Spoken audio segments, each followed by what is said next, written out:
Quand on souhaite déterminer la position relative de deux plans, le principe général est le même que quand on souhaite déterminer la position relative de deux droites ou la position relative d'une droite et d'un plan. On commence par regarder si le plan P1 est parallèle au plan P2.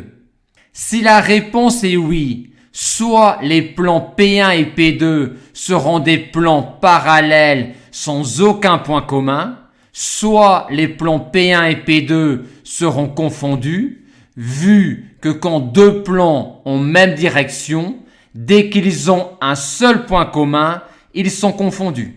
Maintenant, que se passe-t-il quand les plans P1 et P2 ne sont pas parallèles? L'intersection des plans P1 et P2 sera alors une droite. Et comment déterminer cette droite? Si vous connaissez une équation ou une équation paramétrique des plans P1 et P2, vous pourrez déterminer leur intersection et donc avoir une équation paramétrique de cette droite. Et à quoi penser si on n'a pas accès à une équation ou à une équation paramétrique des plans P1 et P2? Vous connaîtrez un point de la droite d'intersection si vous connaissez une droite de P2 qui rencontre P1 en un point donné.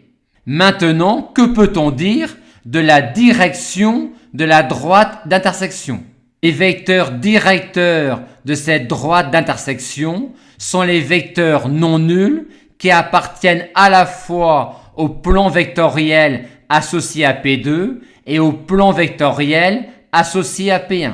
En d'autres termes, un vecteur non nul dirige la droite d'intersection si et seulement si ce vecteur peut être à la fois déposé sur P2 et déposé sur P1.